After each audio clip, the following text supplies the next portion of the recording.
Welcome back. All right, on to this story now. So some of Israel's allies have recognized the state of Palestine. This is as the war on Gaza rages. The UK, Canada, as well as Australia have formally declared their recognition of Palestinian statehood. They did so on Sunday. We're joined by international relations expert Dr. Oscar van Heerden to get his perspective. Doctor, good evening to you, and thank you so much for joining us. I mean, this is quite the development, right? The UK, Canada, Australia saying we recognize the state of Palestine. I mean, do you see do you consider this as significant as what some might? You know, I find it quite strange because these are countries that have recognized the two-state solution. And I would have thought that by doing so, you are inadvertently already recognizing that there is a state of Palestine that needs to exist. But these leaders felt the need to repeat this very important gesture. I don't think we should downplay it necessarily. It's the first time that these countries and their governments are coming out publicly and categorically saying that they are recognizing the state of the state of Palestine. Sure. But I do still think it's a PR exercise. It's a PR stunt. Okay, and that was actually going to be my next question. If you think that this is really aesthetic, if it is actually going to have any sort of impact on, how things actually look for Palestinians. No, absolutely, Nalit. You know, the truth of the matter is what is required is action.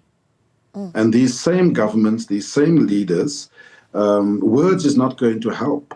As I said, the principle is accepted. It's very good that they recognize the state of Palestine. But what those same governments are doing is, in a way, trying to wash their hands from their complicity in this act of genocide that is still taking place in Gaza. And so if they think that this is going to put pressure on the Israeli government, on Netanyahu's government, they better think again, because it is not already. Netanyahu has made it clear in Jerusalem that there will be no Palestinian state. Perhaps we need to get into what that action would look like at a time like this. Of course, we look at last week, the optimism, if you will, after that UN report that said, yes, the UN recognizes that what is taking place in Gaza is a genocide. And then you've got a few world leaders now saying, okay, we recognize Palestine. You say, well, interesting, because you'd recognize the two-state. But what is the action that needs to come with that? What does that need to look like, where you've got a sense that wherever a platform for negotiation, for instance, between Israel and Palestine starts to take place, that falls apart, in fact, in a cloud of smoke, as we saw, for instance, recently in Doha. So what is the action that the UK, for instance, can take moving forward? Yeah, you know, it's all good and well. Thank you for the principle of recognizing the state of Palestine, but the genocide needs to stop. Action is required. And the UK government in particular is still selling particular military components to the Israelis for their F-35 fighter jets. These are the same jets that are bombing Gaza into thy kingdom come. And then, of course, there's also the continuation of the spy planes that the UK provides for the state of Israel, constantly surveying and spying on the Gaza Strip, to try and identify targets and so on. So, you know, enough with the platitudes.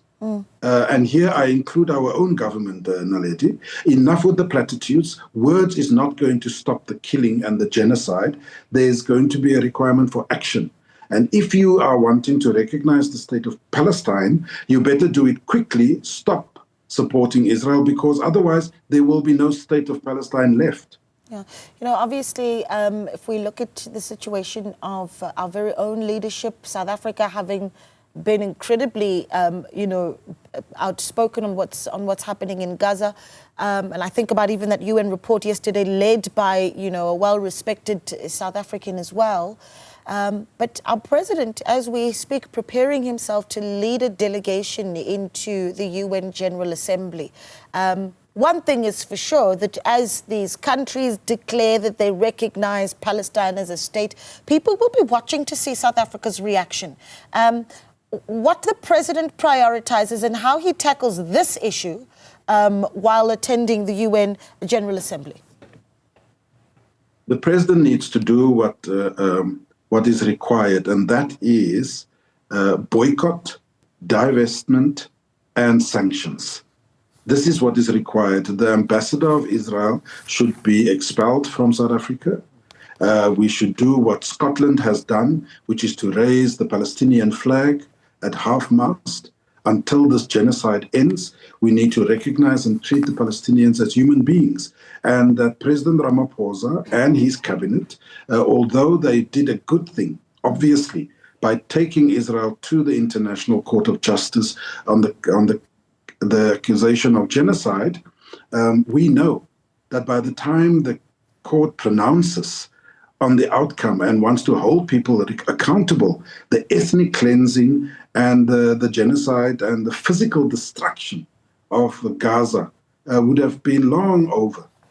Yeah, I think about just the words of Antonio Guterres, the UN Secretary General himself, having, gone as far as to urge the many states not to be intimidated by Israel's threats to annex parts of the West Bank. And again, lots of words, lots of sort of platitudes that are being put on the table. Can they result to anything? But the numbers seemingly growing. Prior to these sort of declarations, you had 147 UN states that recognized Palestine. So surely some space for optimism. Unfortunately not, Naledi. There is no space for optimism, not in ongoing active genocide. We are treating the Palestinian as subhuman. Evidently, Israel can just bomb innocent children and women, and we are not doing anything. We have seen, if there's anything that has been shown to be a fact, is the toothless nature of the United Nations. The Secretary General complains and says this is unacceptable. The General Assembly, many countries, as you say, also saying this is not okay. But then you have one country that just raises their hand, vetoes, and the genocide continues. And this is the United States of America. Yeah. Difficult one indeed, but thank you so much for your time, Dr. Oscar van Heerden. Always a pleasure speaking to you, giving us that perspective on really how things are looking on the globe, particularly as we look at a sensitive situation that continues to play out in Gaza.